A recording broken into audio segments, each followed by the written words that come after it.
I want to once again thank Comicpalooza for allowing me to come out to do a couple of talks today. And this one's on making a science fiction feature film. Now, I don't know, any of you out there are filmmakers? Any of you make any films? Awesome. I make a lot of short films. The feature films, that's a big undertaking. It takes a lot of time, especially in East Texas where there's a lot of heat going on and a lot of dedication going on. So I'm gonna talk about some of the process of that. I've been making films for a while. I have an MFA in filmmaking, but even if you don't have a degree in filmmaking, you got something called the internet, and you can learn so much. And I've learned more even after film school because of YouTube and advances in technology and everything like that. So lights have changed, lavaliers have gotten cheaper, cameras. Your phone actually, I mean, this little phone here is not even a high-end iPhone, it shoots 4K. So it's pretty amazing what you're able to do with the materials that you have today. So I'm going to go over a couple things quickly, kind of the thought processes. Then I'll dive into making the film called The Rise of the Robots. And so it's available streaming as well. I bought a DVD as for a show and tell.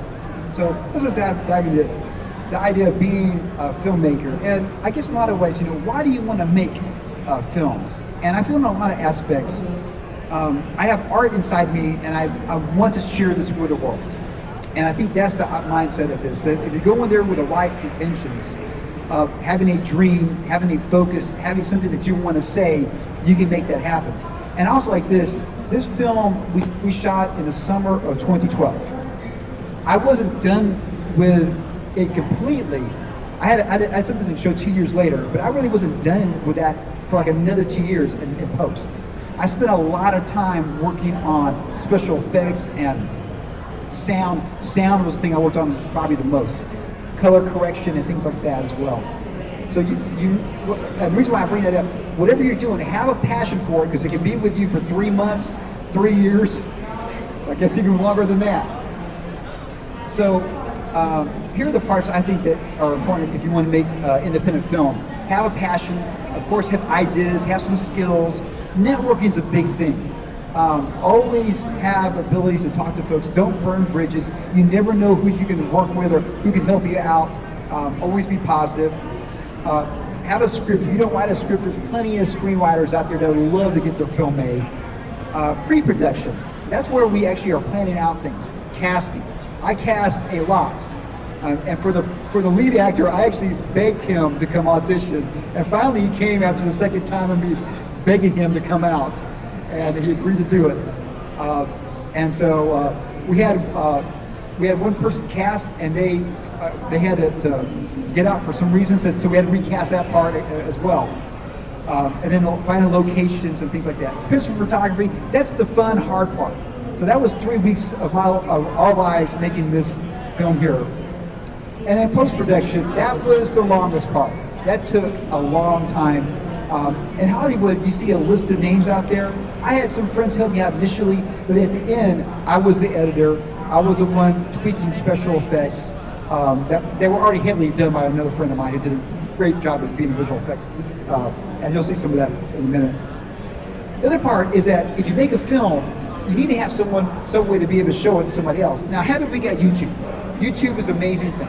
I can make a short film, throw it online, and people can watch it. I was able I was there early enough that I could get on Amazon and get this on Amazon Prime to be able to watch. And it's still available there. And let's be honest, no one watches DVDs or Blu-rays so much anymore. I mean, they're cool, but everybody watches everything streaming online right now. And so distribution is the plan. So if your distribution is YouTube, you already got that done. Tubi is another one you can look at. That's another avenue of things going on. And marketing. When they make a film, half their budget is marketing. So if you make Star Wars for $7 million, $7 million goes into marketing that film.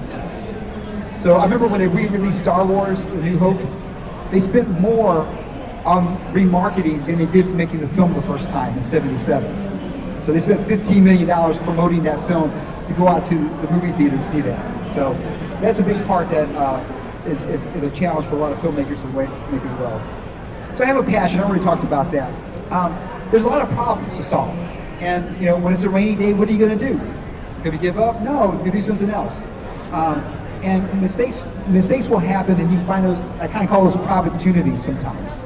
And you kind of just work with them. And also like this, I think you need to show that you love what you're doing, have a passion for it.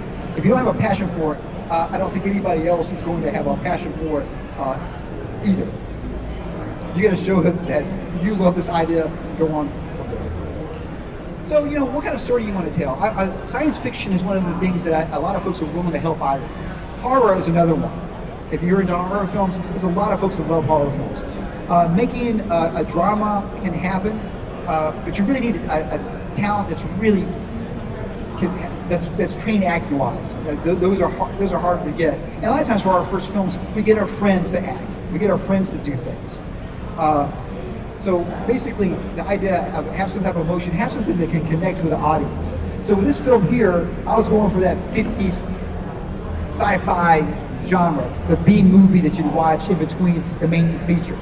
And because the budget I had was very small, and I thought, well, that's something that we can do with 4 actors for the most part, and then no matter what happens, we have those 4 actors that we can use. I worked on films before where we had 20 actors that had talking parts, and just coordinating everything, that was really a difficult challenge. And also we had few locations as well. We recycled the park many times, and an office or a house as well. So if you can have a story that connects with the audience, of course, that's great as well. I think skills-wise, again, a lot of this you can gain off the internet now, but organizational skills is probably the one thing that you need to have. If you can organize something, you can make anything happen.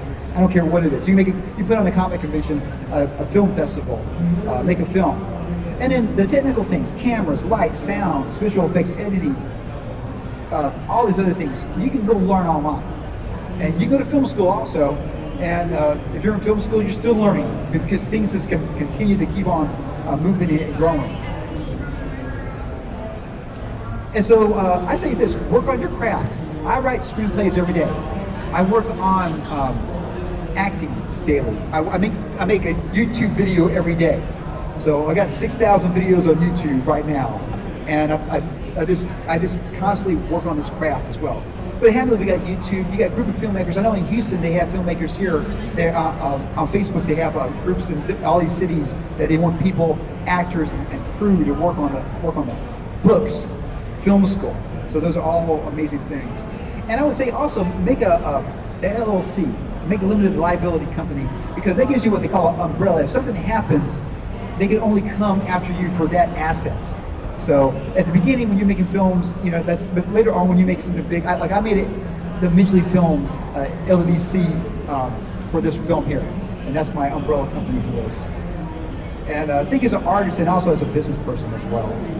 So networking, if you have a big following on Instagram or TikTok, I think they can help you fund your film, and also a way to get people to know about your project as well. So script, this is probably the most important part here. Do not bore me with your boring script. Make sure it's riveting. Make sure that you cut out anything that doesn't need to be there. Make sure every word of dialogue you have is there for a reason. And it is hard because you love this script, you know this script. But whenever you read the script, and I recommend you read it out loud, if you get a group of people to read it out loud with you, that's even better. But whenever you get bored, mark it down in the script. What's going on? Why is this boring? Do I need this? And that's probably the big, and I would say that's one reason why short films I think are better for filmmakers at first, because you can tell your story in 3 to 5, 10 minutes, and it's a fun aspect. The other thing with film that's different than plays is you show, don't tell. So make sure that cut out bad dialogue, edit, cut to the bone as well. So pre-production, I kind of talked about this already, but you cast for talent. I cast a lot. I probably did 12 castings for this film, and because I wanted to. If you cast right, it's easy. Everything else is easy. So locations, wardrobe, props, breakdowns for the camera, working with your director of photography, have backups for everything. Something's going to fall apart. And things fell apart from the robot film, but I kept on going. I didn't give up. And the more you plan, the better your film will be, and there as well. So principle photography, don't waste people's time. If I get you to be my extra, I can't pay you, But if I get you for 1 hour, I will get you out in an hour. I talked about it in another panel about Hollywood hiring background. Well, they hire you for the whole day. I can't afford to pay you, so I will make sure I don't waste your time. I always try to see the film in my head also. Talk to your actors and give them feedback, but I'll be honest, if you cast well, they know their part. They know what they're doing. And so you kind of just give them a little bit of feedback every once in a while. So post-production is editing and all these things that take sound. That was really fun. I'm a composer also, so I got to make the soundtrack for the film, so that was really fun. Cut it out, go back and cut more. And distribution, like I already mentioned, YouTube is probably the one that most of us are going to use. But Tubi's coming around. It's a little harder to get on Amazon Prime than it was in comparison to 5 years ago, but they're still bad. But let's be honest, DVDs, I got a whole stack of these still, and I love them, but at this point, no one wants DVDs anymore. And marketing, no one's going to make, no one to see your film unless you make it happen. You need to go out there and be advocate for your film. And I think of the laundry list of people that helped me make this film, I felt there was a responsibility for me to go out there and actually make sure folks got to see this film. So I don't make art to sit on the shelf. I want people to go out and see things. Take risk, don't worry about failing. I fail a lot. I failed today. It's not failing right now. Anyways, I don't mind taking risk and making mistakes because that's how we learn from that and that's how we grow as well. So here's the film, The Rise of the Robots. And so let's look at some behind the scenes of that. So this was the crew and cast that helped make this film put together. And if you look behind us, that's a full-size UFO that we built. Yeah, it took a long time to do that. So when you see the main character walk out, then he's walking on a real UFO. Well, at least a wood one, maybe not a wood. So the amount of time, it just took a long time to make these props and everything like that. And also the amount of time to put it together just took a long time as well. So there's a crew building helping build the UFO.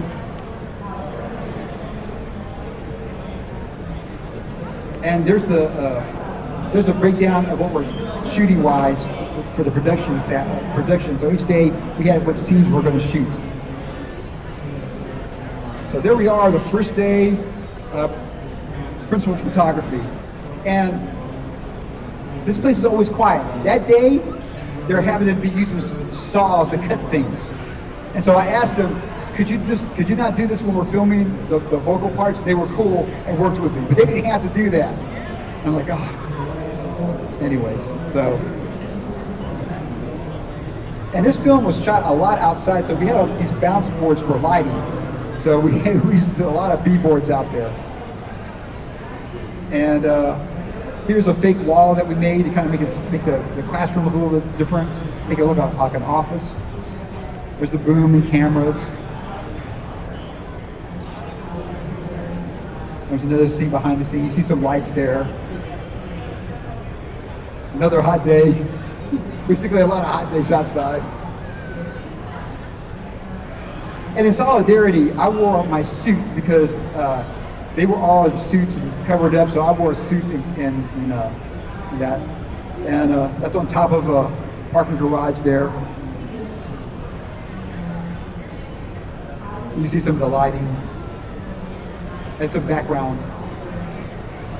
And there's the UFO, and yeah, you can kind of see the size of it. I mean, it's a full-size UFO shooting inside the truck. Putting on the lights outside that go into windows.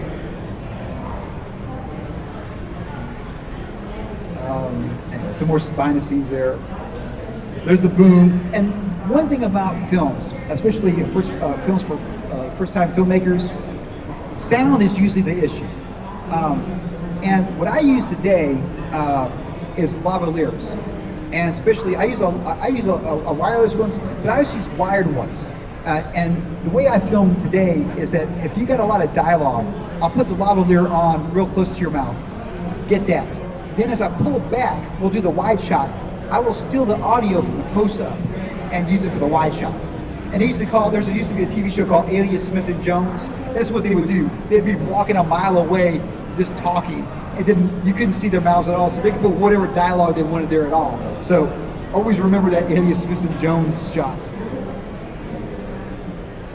So anyways, you know, I think you need to wake up doing what you're doing, that you love what you're doing, or you're in the wrong field. This is a very time-consuming, can wear you out very much. But if you love what you're doing, I think it makes life so much easier as well. So there's some extras there, and my zombies for this film was folks using their phones. The phones took over them, so you can see them walking around with their cell phones. So happily, they had their own props that were there. And there's a shot from the first day there. This graffiti has faded so much you can't even see it anymore, but this happened to be there. There's some more extras there, more extras. And here's the robot build. Basically, you see some stormtroopers walking around. Well, basically, this is what they call vacuum form machines. And so we used to use the vacuum form machine as parts of the robot itself. So there's the first beginnings of the robot. And if you notice this is actually one of these things you buy at Lowe's for the ditch for like sewage or whatever. And so that was the body of that. And so took some computers apart, put the motherboards on there. And that's kind of fun to have that happen as well. And we decided to use kind of this miniatures instead of going full CGI. So we shot a lot of green screen parts. So we have a globe there for it being Earth. And then there's a satellite there. And we had an art director that was able to make all those props for us. And you kind of see the process of using the C-stands to hold the miniatures and things as well. And this was actually after principal photography was shot as well. There's a UFO there. And you kind of see that. And you don't really see the wires too much when you are green screening. And of course, you're gonna put that behind something else in the film itself. So there you go, there's a UFO. I think I jumped it up.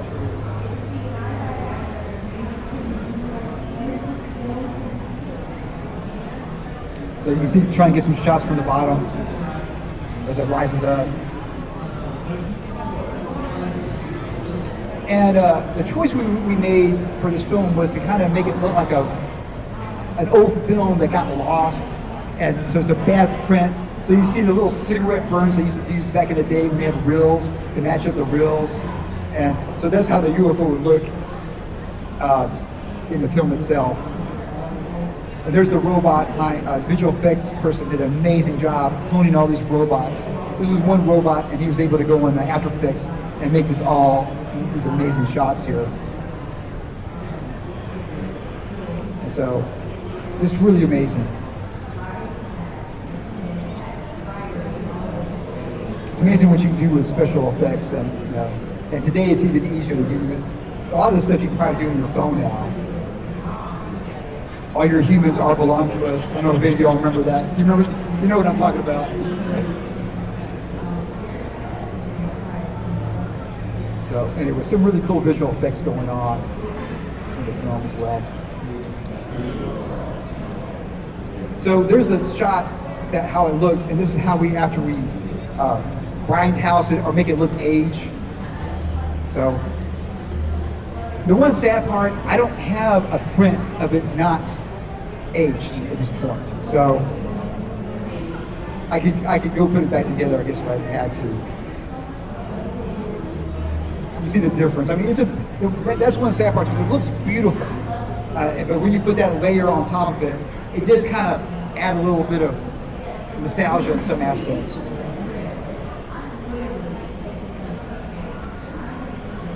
So once again, you can kind of see some of the stills from that.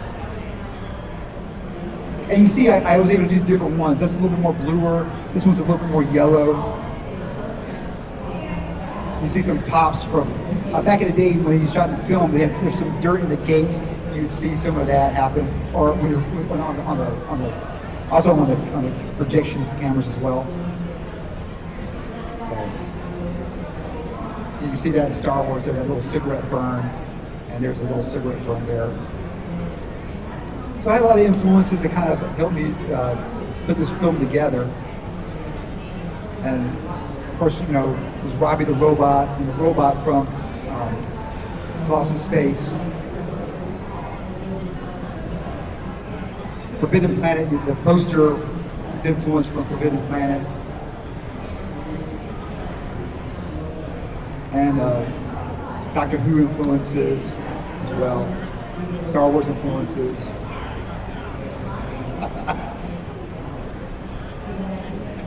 There's the golden ticket from Willy Wonka. Anyways, so all of us are influenced by films as well. With Star Trek 4, he talks into the Macintosh. That's the same Macintosh I just happen to have as the Mac Plus. And Sliders was a big influence on this also. So,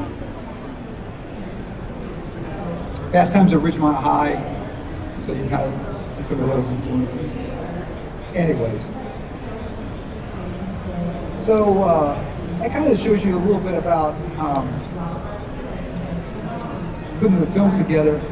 And one last part, I'll just show you really quickly some of the parts of a film that I made more recent called The Brick Streets of Nacogdoches. And you can kind of see some of the imagery that you're using. This happened to be a foggy day, and I just went out there and shot those shots there.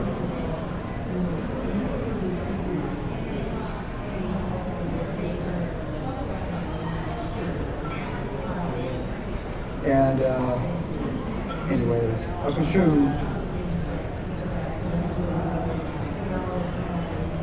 So the other different colors I could use with this film here, I used a lot of blues and reds and oranges. And I didn't have a lot of art direction, but they kind of helped me tell the story a little bit.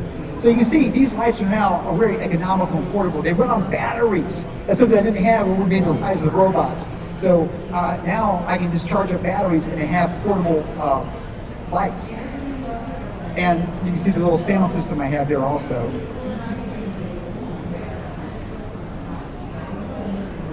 And the lavalier, that's what I use a lot for making films, is the lavalier as well.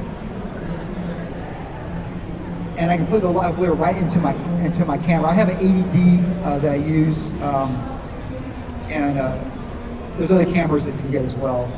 You can kind of see there a couple of lights there, the sound, what they call a second system, and the built-in in the camera as well. So anyways, those are some of the things that I use in that. So I want to thank you all for coming out and listening to this. Are there any questions about being a filmmaker that any of you all have that I might answer? Yes, the microphone I think was working there also. Is it possible, before pre-production, that you can act out your film, like the sequences of any actions for it? Yes, it's like storyboards. Yes. Yes, actually, yeah, a lot of storyboards. I'm not that good of an artist, so my storyboards are very crude. A lot of times I work with a DP, the director of photography, and we kind of figure out what do we want to do. And also, like this, for being an independent filmmaker, it's showing what I don't have, it's hiding what I don't have. So a lot of times, if I don't have good art direction, I just get a close-up of someone's face because that looks good. And I can make that look, I can use a 50mm lens, blow out the background, and it looks amazing. But yes, absolutely. And all that you do beforehand will make your shooting go so much more thorough, so much easier as well. Thank you.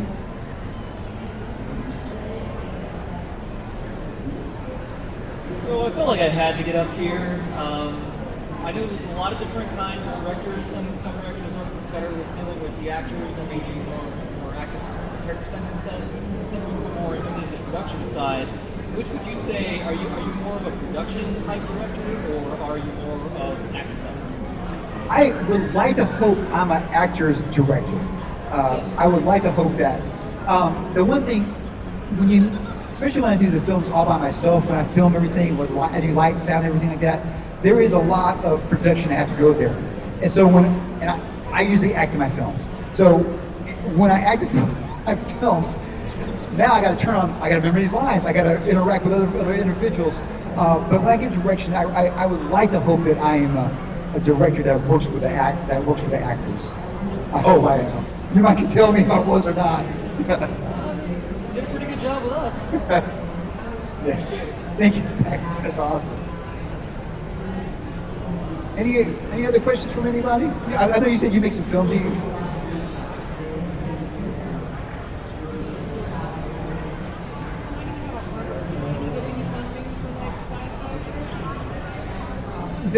So to talk about getting funding, yeah, I've had friends be very successful with GoFundMe and Kickstarter, those things. I got a day job, so I kind of just fund my own films as passion projects. The one thing though is, one reason why I do all the things myself, I feel bad having my friends that are professionals work for free. Now, if I work for them for free, and they're happy to return the favor, I'm cool with that. But that's one reason why I use everything on sticks. So I have my camera on sticks, my sound person is a lot holier, and then I can set up the lights. But when I do bigger productions, I've seen a lot of success with that. And really, the thing about this, you kind of got to be a P.T. Barnum. You got to be able to sell yourself, sell your project. And today it is very difficult because so many people go out there and do that. But tenacity is the thing that a lot of people don't have. A lot of people just give up right away. So if you don't give up, then you're ahead of everybody else. I don't give up. I do not give up. I will make a film. And as I get older, it's harder to do this, I'll be honest. You know, when I was your age, it's a lot easier to move around and groove. My age, like, it's harder. But I remember seeing Sylvester Stallone making The Expendables. And he said, I'm hurt, this is the last day of production, you gotta dig in deep. So that day, you have to dig in, you got no sleep. How bad do you want to make it happen? And if you want to make it that bad, it will happen. I believe that. Thank you. Well, before, any other questions? Yeah. When writing a script, do you get to the best part sooner or later? I write my scripts kind of linearly. That's just kind of the way I think. Every once in a while I think, oh, this would be a great scene, so I put in an outline. Most of my friends write screenplays by doing an outline all the way through. And what I do is I write a first draft, then I go back and tweak it to make it good. So I hear dialogue in my head, and I know what the story I want to tell. So for me, I'm kind of watching the movie as I write the screenplay. But that's just the way I work. Everybody has their own thing. So like, I have started with a cool scene that this is something I want to see. So I write that part there, then I go back and put it into a screenplay. So I've done that before as well.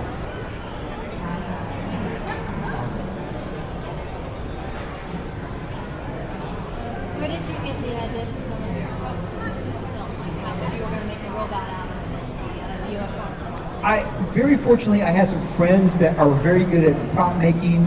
They're into Star Wars, Star Trek, also art directors.